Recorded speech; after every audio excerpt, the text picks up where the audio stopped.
જય શ્રી કૃષ્ણ બધાને। આજે આપણે સોયાબીનનો પુલાવ બનાવીશું। સોયાબીનના પુલાવ માટે મેં 2 કપ બાસમતી ચોખા અને 100 ગ્રામ સોયાબીનની વડી લીધી છે।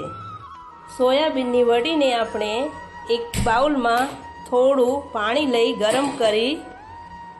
ગરમ પાણીમાં પલાળી લઈશું। પાણી ગરમ થઈ ગયું છે, તેમાં જે સોયા વડી લીધી હતી મેં તેને પલાળી લીધી છે અને ગેસ બંધ કરી 15 થી 20 મિનિટ માટે પલળવા દઈશું, જેથી સોયાવડી ફૂલીને ડબલ થઈ જાય અને એકદમ સોફ્ટ બની જાય। ત્યારબાદ જે મેં બાસમતી ચોખા લીધા હતા તેને પણ સારી રીતે ધોઈને 15 થી 20 મિનિટ માટે પલાળી લીધા છે। 15 થી 20 મિનિટ થઈ ગઈ છે। તમે જોઈ શકો છો આપણી આ સોયાવડી સરસ ફૂલીને ડબલ થઈ ગઈ છે।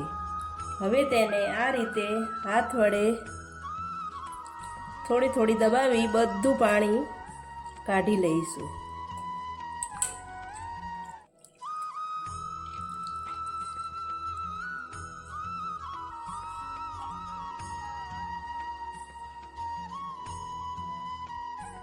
આ રીતે બધી જ વડીનું પાણી નિતારીને કાઢી લીધું છે। હવે એક પેનમાં 2 થી 3 ચમચી તેલ ગરમ મૂકી જે આ સોયાવડી પાણી કાઢીને રાખી હતી તેને પણ આ રીતે તેલમાં શેકી લઈશું।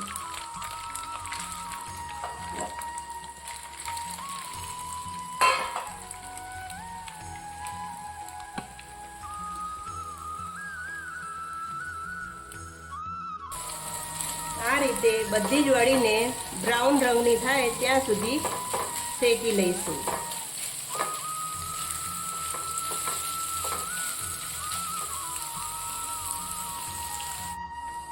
તમે જોઈ શકો છો વડી બ્રાઉન રંગની થઈ ગઈ છે, એટલે આપણી વડી શેકાઈને તૈયાર છે। હવે આપણે પુલાવ બનાવીશું।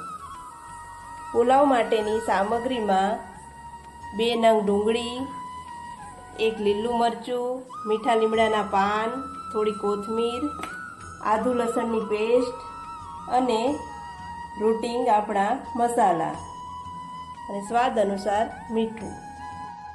હવે ગેસ ચાલુ કરી એક કુકરમાં 2 થી 3 ચમચી તેલ નાખીશું। વડી શેકવામાં પણ આપણે તેલ નાખ્યું હતું એટલે તેલ થોડું ઓછું લઈશું। તેલ ગરમ થઈ ગયું છે, તેમાં અડધી ચમચી જીરું, 2 થી 3 તજના પાંદડા, સૂકા લાલ મરચાં 2 અને આદુ લસણની પેસ્ટ નાખી સાંતળી લઈશું। ત્યારબાદ જે ડુંગળી સમારી હતી તેને પણ નાખી સાથે સાથે સાતળતા જઈશું।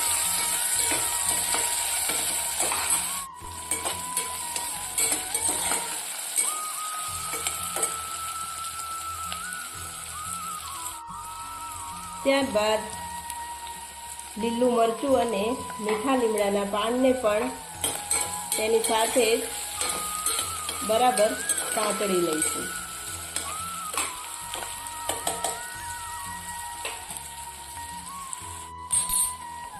ડુંગળી સંતળાઈ ગઈ છે। હવે તેમાં આપણે મસાલા કરીશું। તેમાં થોડી હિંગ, ત્યારબાદ 1 ચમચી ધાણા જીરું, અડધી ચમચી હળદર, 1 ચમચી લાલ મરચું અને 1 નાની ચમચી ગરમ મસાલો નાખી બરાબર બધું જ મિક્સ કરી લઈશું।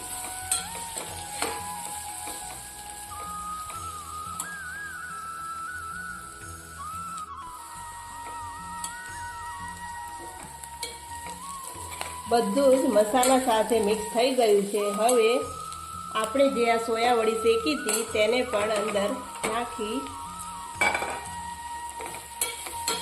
મસાલામાં મિક્સ કરી લઈશું.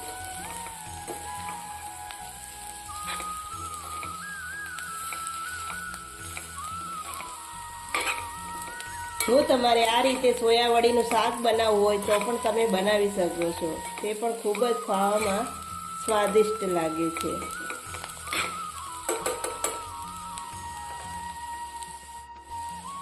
હવે તેમાં સ્વાદ અનુસાર મીઠું પણ નાખી દઈશું, જેથી તે પણ મસાલા સાથે મિક્સ થઈ જાય.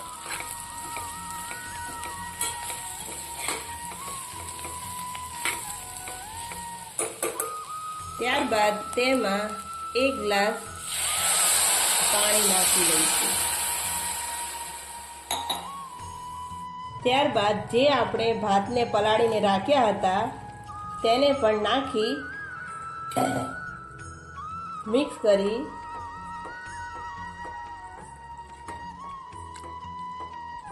સાથે સાથે થોડી કોથમીર પણ નાખી હલાવી લઈશું.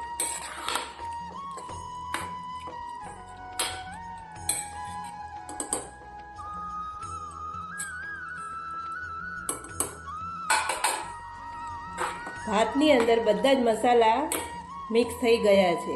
હવે કુકરની 2 સીટી આપણે વગાડી પુલાવ તૈયાર કરી લઈશું.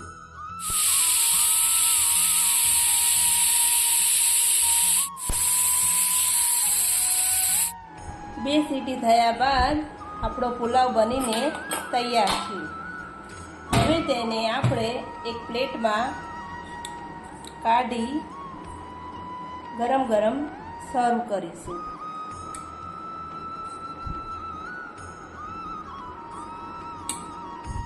સોયાબીનનો પુલાવ બનીને આપણો તૈયાર છે. તમે જોઈ શકો છો, દેખાવમાં પણ સરસ મજાનો લાગી રહ્યો છે. તમે પણ ઘરે બધા બનાવજો અને કોમેન્ટ બોક્સમાં જરૂરથી જણાવજો કે મારી આ સોયાબીનના પુલાવની રેસીપી તમને કેવી લાગી. અને જો મારી ચેનલમાં નવા હો તો ચેનલને સબસ્ક્રાઈબ કરજો, લાઈક કરજો અને મારા વિડીયોને શેર કરજો. જય શ્રી કૃષ્ણ.